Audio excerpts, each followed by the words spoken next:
You weren't doing the gator chomp? No, there's one or two things I refuse to do in life, and that's one of them. Issue is always going to be an issue as long as there's only two options for people to get north-south. So right now you've got 200th Street, you've got 208th Street. Those are the only ones that you can get from, Willowbrook, Brookswood, all the way to the highway into Walnut Grove and into Willoughby. Brookswood's losing kids, right?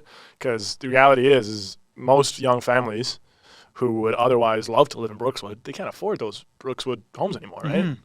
88% of all trips in Langley are taken using private cars. That's the case because we haven't built Langley in such a way that anybody else has any other option, really. Who knows? In 30 years, you're talking about the future of Langley, we might be calling ourselves part of Metro Surrey, right? You never know.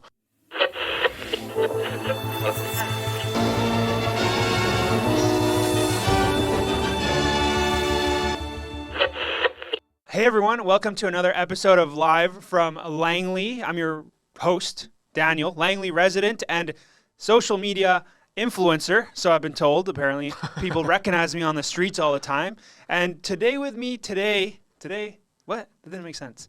Joining me today is another influencer in the local area, as he should be, right? He's one of our very own Langley Council members and a longtime friend, acquaintance of mine, Michael Pratt, MVP. Oh my goodness. I'm excited.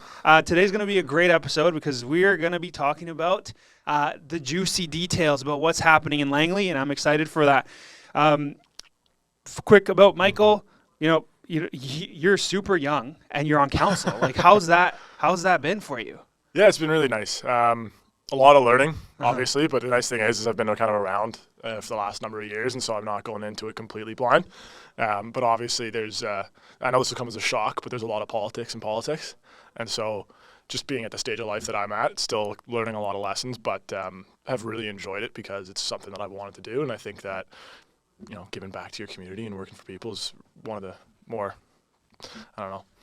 good things you can aspire to. So it's been fun. It's refreshing having somebody representing our demographic on a council, because up until now, to be honest, I could care less about who was on council. There's no, and I realize that's because there's nobody I can relate with. Right. I'm not super young either, but compared to who's on council, I guess we are kind of in the younger demographic. So, you kind of have our backs up there against the seasoned vets on council, and you can be a voice for us. So, for sure. I'm excited to talk about a lot of those things that you guys have discussed in council. Obviously, there's some things you can't share, and I respect that. So we're going to talk about those. Just Perfect, kidding. Yeah, We're not. absolutely. We're not. Absolutely. But before we get into that, this is a place you suggested. We're trying something different this time. Usually we wait till the end to do a quick food review, but I'm hungry and I like where we kind of go after we have food, and we can't always get into it because it ends the podcast. So today, somebody you suggested, maybe if you want to talk about them, tell us about who we're trying out today. For sure. So we grabbed some food from the Barley Merchant. So that's I think they're just over a year old now, up in Walnut Grove. And I myself, I still work somewhat part-time, but I worked for a while at one of the craft breweries in town. So we were all very excited when the Barley Merchant opened up because their whole business model, their whole reason for being is completely. Their tap list is completely BC beer, BC wine, BC spirits, all that good stuff. Their food's amazing. What Tim and Therese have got going up there is outstanding. And when I talk to people who are not from Langley, and when they ask me, okay, if we're going through town, what should we be doing? There's the classic Fort Langley, there's the regional parks, there's all these good things. But now we have, another place that we can say, you got to check out. So. And it's like, 10 out of 10 times, it's always a great experience. Yeah. There hasn't been, I've been there a few times so far. Every time it's just a different atmosphere, and they pair it nicely. Restaurant / bar / brewery, right? They have the good transition into the night time. So today I got a few things. Oh, let's go. I'm gonna pour them out in front of us quick. Okay. We can cut this probably. It's a fancy looking bun. It's a colored bun. And those are the fries. Oh, yes. Oh, the top. Oh, baby. See, okay. a life hack. I think it's on the menu. You get the pulled pork on those filthy fries. Wow. It's life-changing, I'm telling you right now. So filthy fries. Okay, so how about you describe this? Because I have a list. Okay. I'd rather you tell me from your experience. I don't even know what's in it besides fries and goodness. But yeah, no, again, it's one of those things because you go to a typical bar and you're going to get typical bar food. But the reason I like Barley is because you can actually watch TV, but you can also enjoy like a pint, but the food's outstanding. So The food is good, like, right? So you don't get that usually. No, breweries, I've noticed, of the few that there are in Langley, they're great. They're great beer. They have, great, what's that? What'd you call that? Just appetizers. Yeah. But they don't have anything you can really get into and get your hands dirty. Yeah. So I have a list of things that I want amazing. to talk about here because there's a few. So let's show them the sandwich. So Okay. Yeah. the first thing I got here is a chicken sandwich. The bun is, is that black, green? It must be. Dark green, right? So it's sweet and savory ginger soy glazed crispy chicken breast on a charcoal brioche bun made in the house. So they make this in-house. Topped with cucumber mixed greens, pickled bell peppers, and ginger lime aioli. So I already know this is going to be great. Yeah. I feel Sounds kind of like Thai. I feel like if you eat this too close to the mic, it becomes an ASMR podcast. That's the goal, actually. We talk and we eat right into the mic. And that's actually why I started doing that. Because I wanted to get some of that. I want people to watch this and be hungry after. They want to try this place. You're capturing a lot of I like the crunch in here.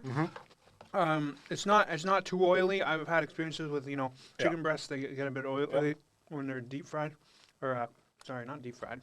What am I saying? I don't even know. I can't think. sandwich is that good. But the onion and the lettuce in here is really good. Okay, that's that. I'm gonna finish that as we go. I'm probably gonna eat the fries as we go as well. Perfect.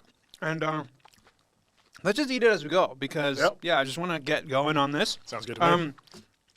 So quick background. Yep. You grew up in Langley. Yep. I was I lived in Maryville, but I went to Brookswood. So I was a Brookswood guy growing up, and as anybody who grew up in Langley understands, that made campaigning in Walnut Grove a little bit tougher, but we got through it. And you weren't doing the gator chomp? No, there's one or two things I refuse to do in life, and that's one of them. I can't do that. As much as I love Walnut Grove, I just don't have it in me. But so grew up in Brookswood, and then when I finished high school with your brother, ended up going to UBC, and then I kind of was one of those people that, I loved Langley growing up, but I thought, once I'm gone, I'm gone. I won't be coming back probably. But halfway through university, I realized, no, this is home. But if it's going to be home for the long term, there's got to be some changes, and so that's kind of why the interest in getting involved in the first place. So as Langley as you can get, really. It's funny because you always hear you move out of town, you go to the big city, right? But I feel like Langley has gone from that small town to that big 100%. city, so you don't even have to leave. And at first, everyone has that thought, let's get out of here. But as you see it develop, you're like, well, why don't I just stay here? It's becoming a future metropolitan. So as long as obviously they do things properly. Absolutely. But that's great. You have your hands involved, and now you can have a say and be a sure. voice for, like I said, our demographic, because that sometimes gets overlooked, For sure. unfortunately. For sure. So your background, right? You went to school. This is not your first time that you campaigned. You campaigned before as a younger. And what would you think the obstacle was for you when you were doing that? I think the first time, despite the age, so I was 21 when I ran the first time, 25 this time. The age was a huge issue the first time, especially because, you think back to when we were all 21. Yeah. You might think you're the smartest person in the room, but the chances of you knowing what you're talking about are usually few and far between. I was lucky in the sense that, again, I had been paying attention. This is kind of my passion, urban planning, community development. That's what my, great love in life is. But the reality the first time was that I think I was just too young. And despite the fact that I put in a lot of work and How did it go? I was close. I only was 377 votes shy, so came 10th. You need to come in the top 8. So I was pretty pleased with how that turned out. It was one of those things where it's like, oh, crap, you knock on like 5 more doors, maybe that's where the votes come from, type of thing. But I remember when I started the campaign in 2018. If you went on my website, I had like a list of 50 different things that I was campaigning on, and those are the things that I thought was important. And those were the things that were the things that I wanted to try and achieve. But I learned really, really quickly that most people don't care about the 50 things that you want to get done. It's, are you a good person? Are you somebody that they could trust to work in their best interests? And the other thing I learned was really you just got to listen to what people are telling you. So this go around started really early with listening to people and just saying, okay, like what's working, what's not? Because like you said, Langley's growing so fast that there's a lot of growing pains. I personally like the fact that we're growing. I think I'd rather deal with a community that's growing too fast than that's losing people. But to say that there's no challenges, and I think that past councils maybe have been part of that issue in the sense of, well, we're growing, it's good. It is good, but we need to make investments, and we need to make sure that we're actually building a community, not just a box for people to live in, right? Mm-hmm. So, yeah, that was the biggest obstacle the first time. At the second time, there was a whole different dynamic because we had political parties really for the first time municipally in Langley in over 20 years. I wasn't in one. I was running by myself with a great team, but that was a big challenge as well because these parties can raise a lot of money, and all of them raised, hundreds of thousands of dollars. I didn't. Mm-hmm. I didn't have that. So that was a big challenge, was finding a way to get airtime, right? Whether it's on social media, whether it was at events, just to be the one person who's standing up there and saying, I'm not part of this team, but I can still work with whoever you put me with. That was a big challenge, but thankfully I was able to convince enough people that I could work with the group they gave me. And so that was, so when these other parties, they have the benefit of campaigning together, they have the fundraising going on. For you as an independent, like what's your source then? That's investors that you get, or well, yeah, it's just people in the community who are able to donate whatever they could, right? There was changes not last time. There was changes, I believe, in 2014 that the provincial government brought in to get rid of corporate donations and union donations from local elections. Because before that, it was like the Wild West. Mm-hmm. You could have, one company writing a $50,000 check to one candidate, and it was crazy. So they changed that, and so now it's only individuals, and it's up to a certain amount. This past time, it was I think $1,200, something like that. Wow. So the challenge with that is instead of one company clearly donating to somebody, you happen to have 10 people who maybe also work for one company giving the max donations. And so you still have the same issue where you have some companies, some people having a lot of influence, but it's just not as transparent. So for me, it was a lot of small donations. It was a lot of, friends and family, because I have a fundamental problem asking somebody for money. It just feels weird to me. So it was a lot of, hey, if you're not in the position to donate, that's totally fine. If you have $10, $50, great. Mm-hmm. But the biggest thing is, can you take a sign? Can you tell your friends? Can you post something on social media? Like that was the big way that we were able to build the campaign. Yeah, and that's I think the advantage that you had over the old school way of marketing, and I'm over here doing the same thing. Yeah. Right, you have different business owners, people who are used to the old way of marketing, and that's what works to a degree. Yep. It's for the general population. I'm not discounting that. Yep. But the new wave of online users is here, and it's coming, and it's getting bigger. Absolutely. So you can take advantage of that. Even because we talk about that in business on this podcast, but I never even thought about it. It could be used for exactly what you're talking 100%. about. Well, and you're probably dealing with the same thing too, right? Because you have to combine old school with new school. I knocked, and the campaign team, we visited, like tens of thousands of people, right? Knocked on their door. Sometimes they responded, sometimes they didn't. Sometimes they responded well, and sometimes they weren't too happy to see me, right? Yeah. But I saw that actually. Before, sorry to cut you off. No, it's all good. On your social media, you put that as your accomplishments for the day. Mm-hmm. It was however many people honked at you, and then however many people flipped you off or shook their head or something. That I find super funny. I've never seen that before. Well, that's one thing that's really an old school political technique, is it's called Burma shaving. And it's literally where you're just standing on the side of the road waving your election signs. And whether that gets you any votes or not, it puts you in people's brain, and they remember you. And I remember, funny enough, it was in Walnut Grove that we were standing out there at 208th and I think 88th, and really good response for the most part, but there's a couple people who were just not too happy to see you on the side of the road. So that's okay. You can't please everybody. You gotta get those haters, otherwise you're not doing anything. 100%. Right? And it's funny because Yeah, that's just a telltale sign that you're putting yourself out there and you don't care what people say, because you're going to get those haters, and otherwise you're not going to get supporters either if you don't get those haters, because then people see that happening and they're like, what's so bad about this guy? Let me actually look into him. And then they realize, whoa, this guy's awesome, right? So it's a crazy technique that it works in social media. People always comment negative things on posts, and at the end of the day, that ends up helping boost the algorithm for the platform, and you get even more support, which is great. People jump on that person, which is funny to see sometimes. But you know a lot about what's happening in Langley, and I want to talk about that because I get a ton of questions all the time from my own clients, from people I know, like, what's going to happen on this street and that street, and what are the plans? So we have a list that we kind of formulated together, and I want to bring that up. So first of all, I've labeled this on previous podcasts, the West Broadway. I didn't say it. A colleague said it, but I'm going to repeat it now. The West Broadway of Vancouver, 200th Street, up in the Willoughby area between 72 and about 84th. So what can you tell me about the plans that are on the way for 200th Street? For sure. So there's stuff happening behind the scenes, and when I say behind the scenes, that just means it's with staff at different levels. So Metro Vancouver as well as township staff.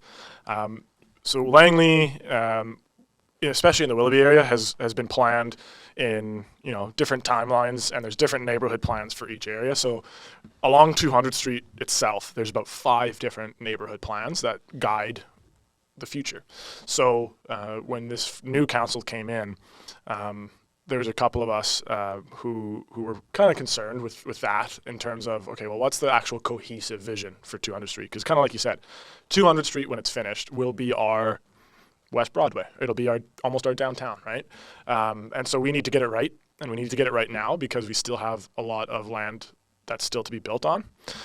And so the mayor and I, and he was really gracious enough to work with me on this one, we worked on a motion to come up with what we called 200th Street 2040. And it was very high level, and all it was doing was coming up or directing staff to come up with the terms of reference for a guiding document for 200th Street, because you have the LEC there, you have so many businesses, you're going to have so many people going in, right? We got to have an actual plan for it. And what this document will hopefully do is provide council, provide builders, provide the community really a sense of the direction. So the details are still to be worked out, but we're seeing a little bit of the type of growth that we'll see in the future along 200th Street. There's a couple towers going in there. I think that more than a couple. Yeah. So there's obviously the 2 that are going up right now, and then a lot of conversations are being had with builders along the corridor there to say, okay, well, does it make sense financially for you to build concrete right now? And for a lot of people, it doesn't, just with supply chain issues and things like that. But we also don't want to, we don't want to. So for the sake of building something, we don't want to build a strip mall, right? Because that's going to be there for 60, 70 years along 200th Street. So that's the kind of funny part about the plans along the corridor there. If you look back in the Willoughby Community Plan, and I believe it would be the I don't even know what neighborhood, Jericho or I think maybe Latimer. Latimer. The southwest corner of 200th and 80th is supposed to be a strip mall, right? So that's how far we've come. So thankfully, we're not going to be having a strip mall down in that corner. And I think there's the big boards around there now that say, it's going to be an entertainment and urban hub. And that's great because that's what we need on 200th Street. Because that's by Essence Properties. Exactly. It should be apparently 2 high-rises with commercial below. Yeah. And Rumor has it. The mixed use part is key along 200th Street. And I think that's going to be the really nice part about once that corridor is finished. Because one of the things I love the most about the township is you really have different strokes for different folks. If you want to live out in the countryside on an estate, we have that. If you want to be a farmer, good luck. I hope you succeed. It's very hard to get into farming these days, but you can have that opportunity. If you want to live in an urban environment, we're building that, right? So there's a lot of different things that Langley provides, and so we just need to get it right in terms of building a true urban downtown vibey area, because that's something that Langley doesn't have. And kind of like we talked about before, it's becoming a community where you don't necessarily have to leave if you don't want to, but if we don't get this right, then people are just going to keep going, keep leaving. Yeah, I hear that a lot. The exact explanation for Langley: country, urban, mix. Can't really find that anywhere. No. Yeah, I can't think of anywhere. Richmond, maybe, but that's because that land is not even being used. It's kind of just like sitting empty. Yeah. But that's like an extreme, right? So, yeah, it'll be interesting what happens here. Of course, with 200th Street, the question also arises as the neighboring street, 208, which has caused all the ruckus in the community on social media. All I do is, if I have nothing to talk about, I'm bored one day, I'll put up a video talking about how bad the traffic is on 208th Street, and it'll get 10,000 views 100%. easily. Just like, don't even, just mention, you know, how bad the traffic is. Everyone's like, yes, I agree, blah, blah, blah. So, like, I get full support on that statement. But what do you think about, what the future is for Willoughby's particular problem that they have with traffic? For sure. As somebody with a bit of a background in urban planning, I'd like to think I have a decent idea of where we can try to fix things. And 208th Street, people win and lose elections on 208th Street, right? And the reality is the issue is always going to be an issue as long as there's only two options for people to get north-south. So right now you've got 200th Street, you've got 208th Street. Those are the only ones that you can get from, Willowbrook, Brookswood, all the way to the highway into Walnut Grove and into Willoughby. So of course, when you funnel all these people onto two roads, there's going to be traffic nightmares. And 208th Street, it is a disaster, right? You can't have one of our major roads go from 2 lanes to 4 lanes to 2 lanes. You have hydro poles sticking out here. You have, them undergrounded over there. It's not well done. And that's a symptom of how the township has looked at development, in the sense that development will pay for itself, and it's the developer's responsibility to widen the road in front of their property, and then this way the taxpayer isn't going to be on the hook for it. Well, unfortunately, we see now the result of that is we're going to be having to find a way to spend the money to build 208th Street all at once. I'm confident we can without raising taxes too high, but it's going to be a challenge, right? So with 208th Street as an issue, I'll be happy when it's widened to 4 lanes, but, and this might be a controversial opinion of the day, I don't think just widening 208th Street is going to solve our traffic problems in Willoughby. I agree. I think the reality is we're so close to having 202 finished, and you'll be able to get from the highway, get from Walnut Grove all the way down to Willowbrook again. I think once. Why are they holding that off, by the way? It's not the township not wanting to do it. It's because of how our road network has been built, because the development along that road just hasn't been completed yet. So there's about, I think, 2 properties left along 202 Street that aren't being developed. There's no application, or there is an application. I thought they were. There's digging happening, so that's why I thought maybe. There's along most of it, but these 2 properties are basically the last 2 that are the holdouts for whatever reason. And so the alternative is the township tries and builds it, but obviously there's issues that come along with that. So that's the reason why 202 is not done. That's the reason why none of Willoughby's streets are done, right? You can see it on 200th Street right now, right where that new 76th Avenue intersection is going in, just south of the LEC. That's happening because there was development on the west side of 200th Street. There's no development along the rest of the corridor yet. There's applications in, but it hasn't started. So that's why 200th Street is still basically the same road that it was when I was born, right? So that is the systemic issue with Willoughby and Langley's road network. And as Brookswood eventually gets developed, unless we change that system, that's the same problem that we're going to have in Brookswood. So it'll be a challenge for sure to fix Willoughby's traffic issues. But I think the key will be, once we start to finish the grid a little bit better, what that will do is obviously give people options on how they get around in terms of what road they take, but then also we can actually run transit routes through Willoughby properly.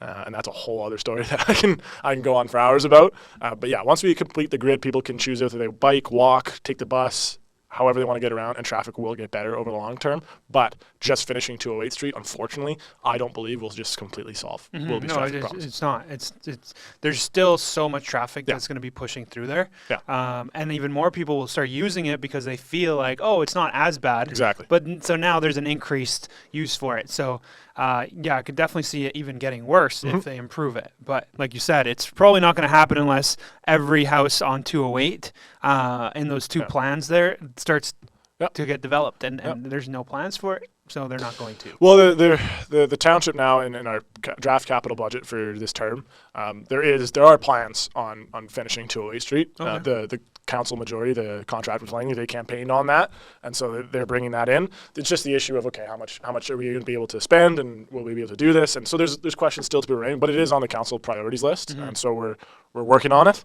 But the challenge is, again, we're going into a tough economic climate, and it's going to cost a lot of money to do that, and so it's just a balancing act. Yeah, that makes sense. Well, I'm looking forward to seeing what happens there. Yeah, me too. You and me both. Let's get into these dirty fries, because are they called what? Filthy fries. But you know what? Dirty fries. I don't know. There's a dirty bird sandwich. That's what I'm getting confused with. Exactly. But yeah, filthy fries. So you've had these, you said, right? I have had these. These ones, well, I have it usually with, thank you very much. I usually put on the pulled pork. Right. Okay. So that's the trade secret there. So yeah, it turns into more of like a poutine style. Yeah. When you do that. Exactly. Yeah. These don't even look. This looks like this looks like a poutine, but like higher end poutine. Well, you got the fries, you got the crunchy onions, and then you got the pickled radish on there too. Well, exactly. The pickled radish makes you feel like you're eating something a little bit healthier. So it's mind games. You love to see that face, don't you? That means I just bit into something delicious. That was amazing. Okay. A little bit of spice on there. A little bit of spice. Yeah.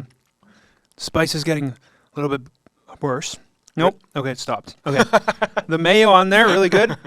Has Parmesan. Okay, it's coming back. Parmesan parsley, topped with serrano cream, crispy onions, pickled onions, micro cilantro, served with ginger lime. I taste the ginger and lime.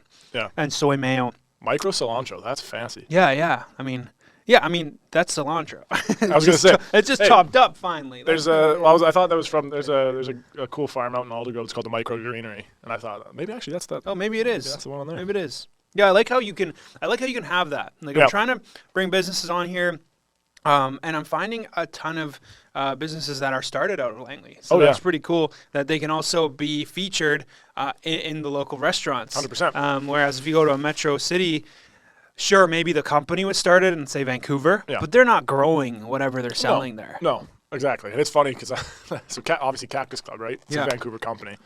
A few friends from Toronto came in a few months back, and they wanted to go to Cactus because they're like, this is Vancouver culture. And it's like, well, I could go to any number of restaurants in Vancouver or Langley that are actually, locally owned and operated. And yeah, I know. Cactus is from Toronto. No, it's Vancouver, I'm pretty sure. I think. Maybe fact check me on that one, but I'm 99. They have a spot in Toronto. They do have one, but yeah. So I know Cactus is a local chain, but it's still a chain. But this is not a Cactus hate podcast. No. I mean, it's funny because every podcast where I hear realtors in specific talking about Cactus Club, they always praise it because that's apparently where all realtors go to eat. Not me though. I support local, homegrown foods. Exactly. Support local. So okay. We're going to eat that again later on, but let's talk about, you talked about development coming to Brookswood. That's always a hot topic. Yeah. Brookswood's done well, and I commend them for, is that the right word? Commend them for doing it? I think so. Good job. Okay, good job, Brookswood. I don't want to use the wrong word there. I grew up in Brookswood. Yep. We grew up in Brookswood. It's a place where you could walk down the street and you're not hit with a ton of traffic. It's a quiet road where friends can meet on, trick or treat on, walk from school on. And they're all those houses there, septic tank. And that's one of the biggest things that steers people away from Brookswood is because they haven't upgraded the roads. So then septic has not been able to get changed over to city water, city sanitation. Do you think that's ever going to happen? It will if and when Brookswood starts to really develop, and that's the big question, right? Is because up until I want to say a couple of years ago, I have a good friend. He's a teacher at Brookswood, and he was telling me how Brookswood's losing kids, right? Because the reality is most young families who would otherwise love to live in Brookswood, they can't afford those Brookswood homes anymore, right? I grew up in Murrayville. I'm never thinking that I could go back and buy a Murrayville house at this point, right? So that's the challenge with Brookswood is if it doesn't grow and change organically, then what's it going to become, right? And I love the Brookswood aesthetic, right? I think that's great, having the trees, having that canopy there.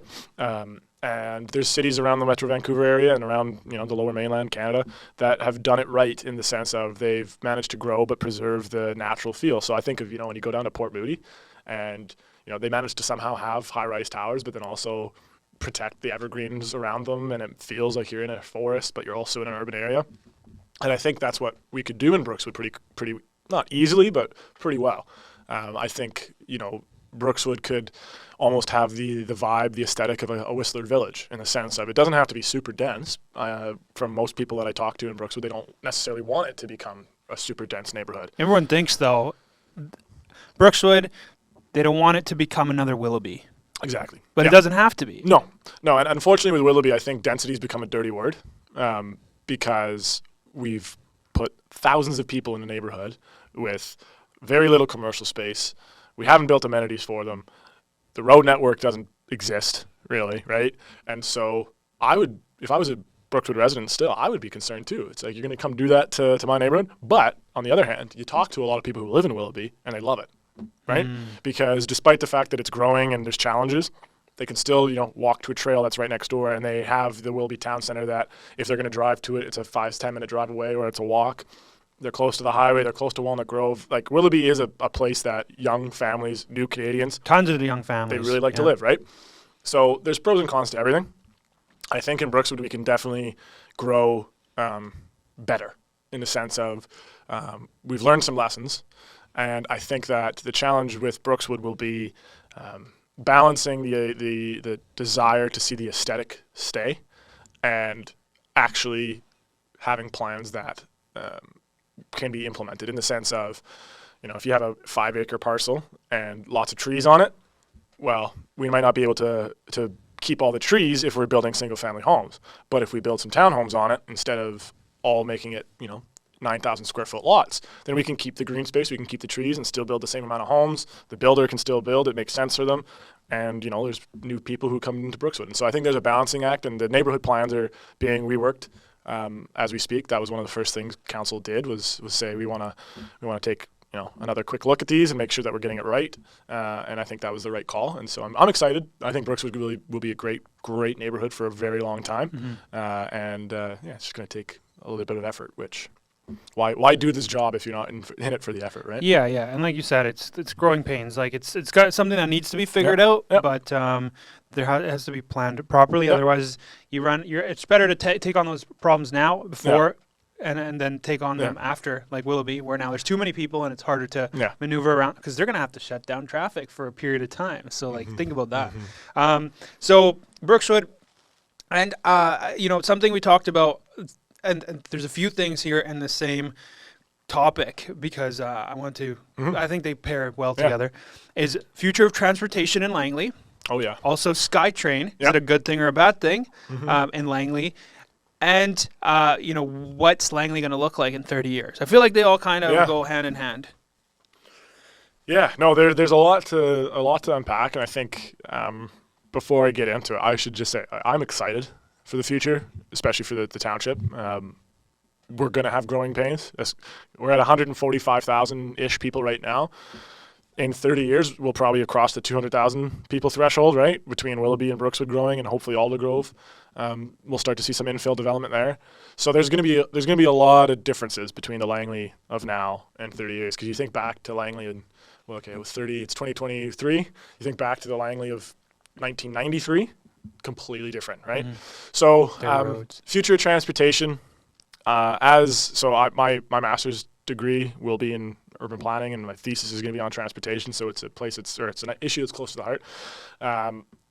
When you look at the mode share of transportation in Langley, so that means how people are getting around, 88% of all trips in Langley are taken using private cars.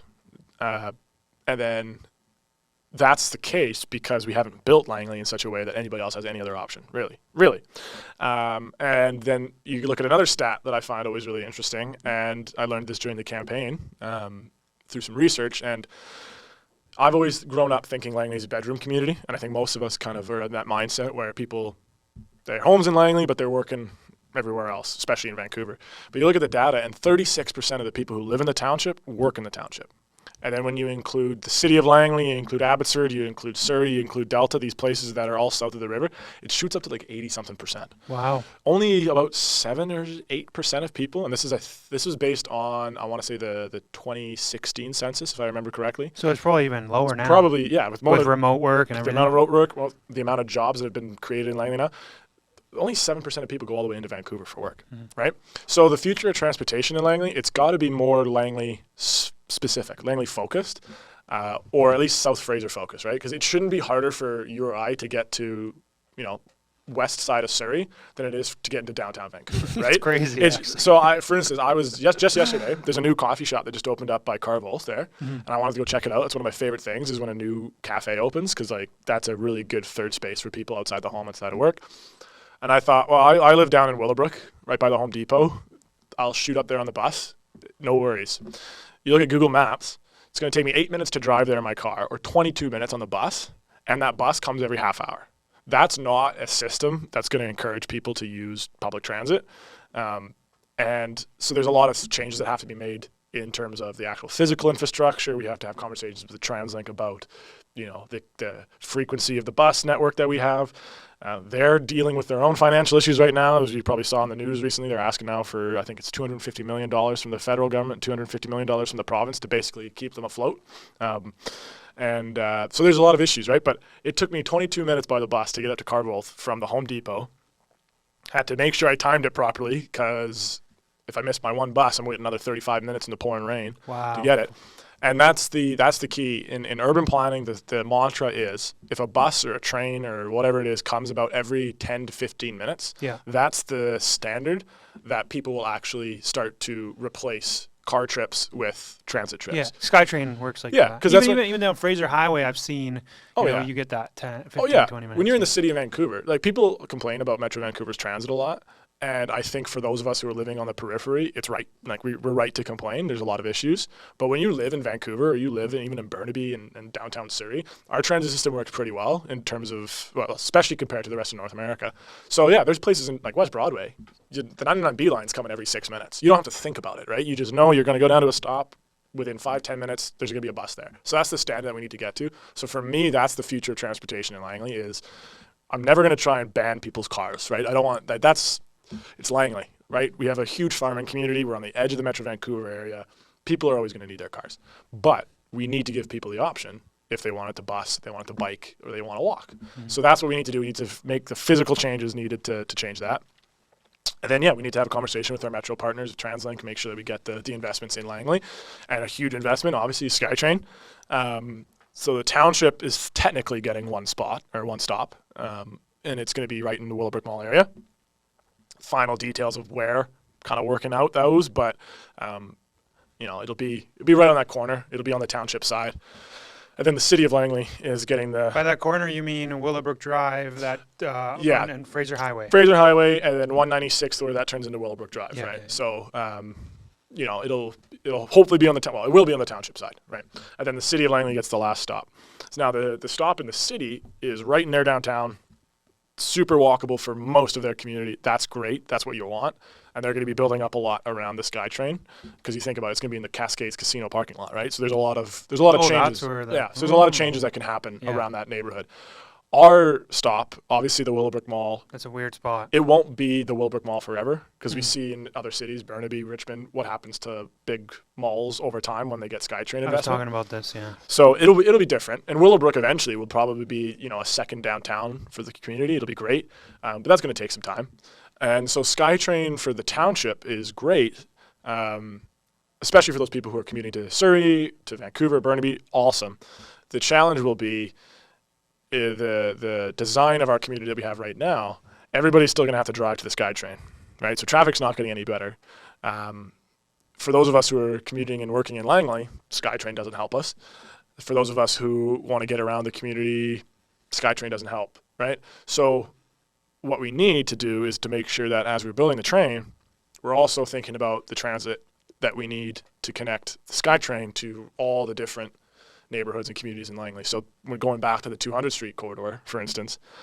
In TransLink's long-term plans, actually in the 10-year financial plan, we are supposed to get what's called bus rapid transit along 200th Street. So bus rapid transit, it pretty much looks like LRT. It looks like a train, but it's a bus. So it's a heck of a lot cheaper to build. You could build it a lot quicker, and it gives you the same capacity as an LRT. I don't think we're ready for SkyTrain along 200 Street yet, and that's $1 billion investments right there.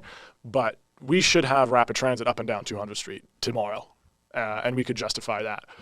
But we need to change some of the plans. We need to work with TransLink. We need to make sure that's ready to go. So in my ideal world, the day SkyTrain opens in 2028 or early 2029.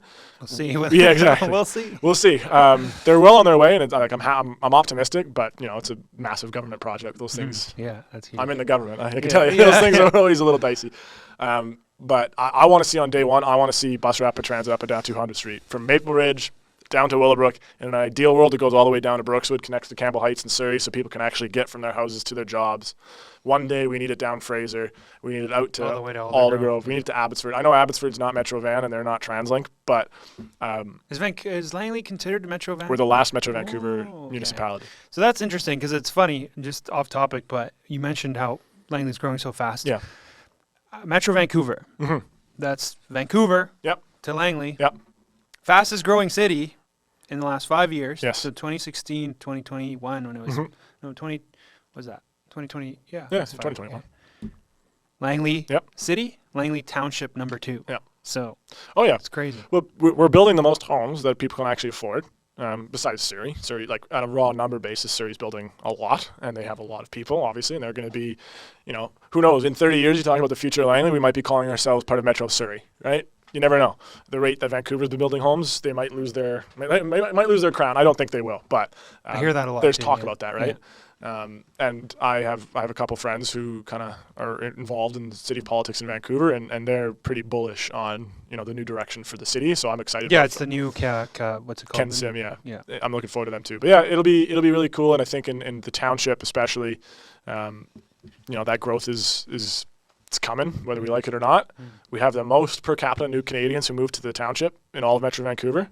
So, our city is becoming cosmopolitan. It's becoming, a melting pot, and that's another exciting piece of it. But there's different pieces of building a community that we need to focus on because it's not just the same old farm town that it was 30, 40 years ago. Yeah, it's always easier said than done. And you're always going to have those no hard feelings towards people named this, but those Karens who just think that a snap of a finger, 5 infinity stones, you can change everything, and you can't. Exactly. Right? So it takes time.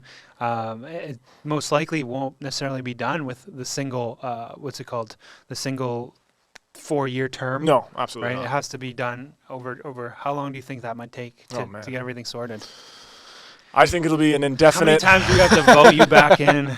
I don't know. I think it'll be an ongoing process until, well, the interesting piece, right, is Langley is super confined by the agricultural land reserve based on how much we can grow. So we know exactly the borders right now that we can grow in. And so it'll be a question, I think, in, call it 30, 40 years. Well, now we're looking at Murrayville, right? Is it going to stay the way it's been for the last 40 years? And then we look at Aldergrove, and then we look at the Salmon River area. So it'll just be a process of, okay, well, we've built out this neighborhood. Do you think that needs to happen first before those areas are looked at, or is it something that can take place before that? I always think it's worth having conversations, and I think it's always worth having, the bug in people's brain about it. But I think it would be premature at this point to have a conversation about other neighborhoods besides Willoughby and Brookswood, because that will absorb a lot of the growth over the next 30 years, those two neighborhoods right there.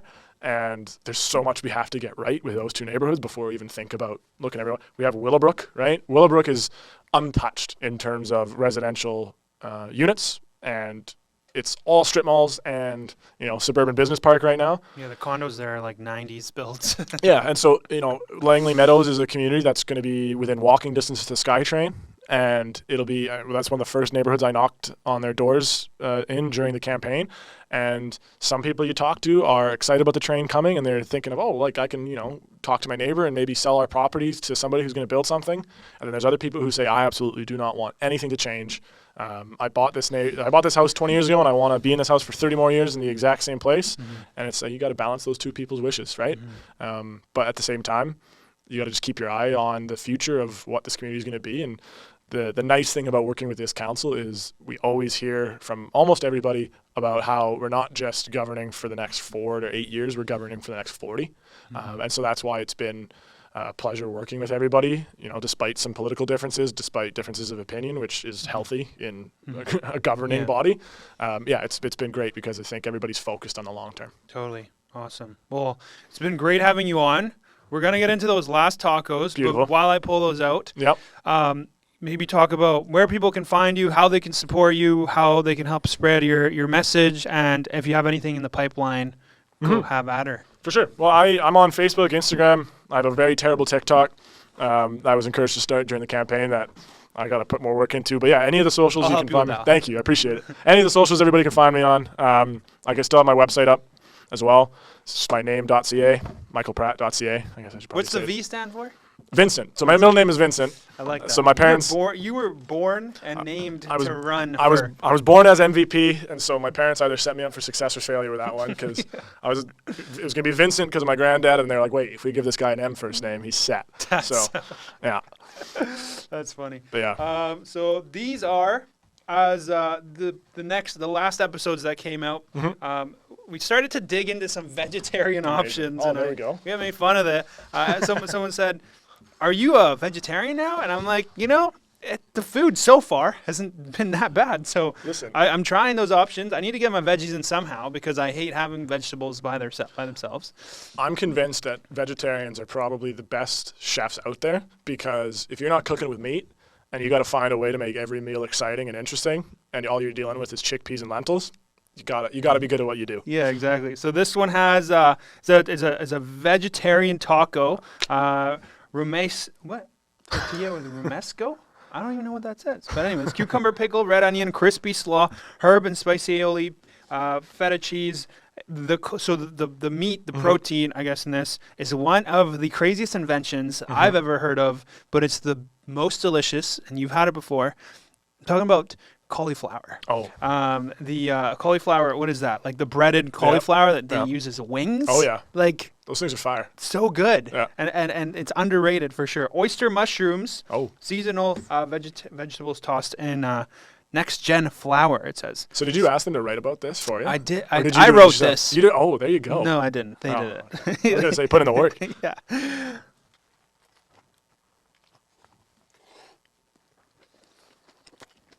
See, the only problem with choosing this food is it's not exactly appealing to look at while we eat it. You know what I mean? I feel bad for them. You'd be surprised. So the long pause right now is because the cheese in here kind of reminded me of like one of those jalapeno poppers. Yeah. Yeah. I don't know why though, because there's no jalapeno in here. No, but there's some tanginess to it. I respect it. See, the other place I was gonna suggest really good was gonna be purple pho, but pho is even worse to eat on camera. So, yeah, that's not gonna be good. Yeah, I'm trying to. It's like a fine balance. Quickly about this, I would order it again. I would definitely have it with some beers. I like it though because it's vegetable, probably not as heavy, so you can have it for lunch, not feel tired after. I feel healthier eating this too. Like, oh yeah, those filthy fries, I might only have 1 or 2 more bites. Probably would make me a little bit sleepy, to be honest. This, I could destroy 3 of these. Oh, for sure. So good. But yeah, like you were saying, I forgot because I was enjoying this. Well, I haven't had anything on their menu yet that I haven't enjoyed. So that's a testament. The pho. No, these guys. But yeah, no, it's very creative. You know, when you go to a pub, you don't usually, like, some of the appetizers, sure, they're pretty good, like at different breweries and stuff, but they don't have anything that stands out. No. You know? Speaking of which, this kind of reminds me of a very, like there's a Haven in Langley. They have similar style foods where it's colorful, it's well represented, and they have different flavors. It's not your traditional, just like pickles, tomato, lettuce. You know what I mean? Exactly. They have pickled onions. They have, crispy what's that? Radish. What are they called? pickled radish, crispy onions. There we go. And then the sauces that I've never tried before. So Yeah. But yeah, Haven's outstanding. I'm definitely going to have them on here at some point, but they open too late, so I have to figure something out. May have to do a podcast later on, but Yeah, it's okay. we'll see. So, yeah, is that anything else that we might have? No, Any closing words? Well, I just think that. Well, first of all, thank you for having me. It was a pleasure. But yeah, no, I think it's a pretty cool time to live in Langley, and I think that for those of us in our generation who are talking about raising family, where do we see the future? I want for most people the answer to be Langley, and that's why I'm doing what I'm doing, to try and make sure that this is a place that we can all call home and be proud of. And I think that as you talk about things in the pipeline, there's some pretty cool stuff, and there's some other things that the idea itself isn't so flashy or whatever you want to call it, but it hopefully will make a difference in people's everyday life, because that's why this level of government is so cool. And I think that's it's quite honestly, it's my favorite, because you tangibly see the impact that you make in people's life, whether it's as simple as they might not even, right? Yeah, they might not even. Oh, it's funny you say that. Yeah, I knew that would get you. It's funny you'd say that. Did you put that request in, or because it was fixed like within the week? I think it may have been when they come in with complaints. I think they start to ask people. I don't even know, but so we work in mysterious ways. That hit me hard. It's funny because you were just saying you impact people's lives. Sometimes they don't even know. Yeah. And if you did that, I didn't even think about it. I was like, oh, cool. Mm-hmm. Now I don't have to dodge it when I'm flying down the street at the speed limit. Of course. It was funny. I saw that, and you just mentioned it. So just had an epiphany just there. So yeah, thanks for doing what you do. Thank MVP, you. always here for you. I don't know, what's your slogan? MVP. Oh gosh, what was it? It was the campaign slogan was Bold New Vision, but you know what? Bold New Vision with MVP. Thanks so much for joining us. Thanks so much for watching. If you haven't already, subscribe down below.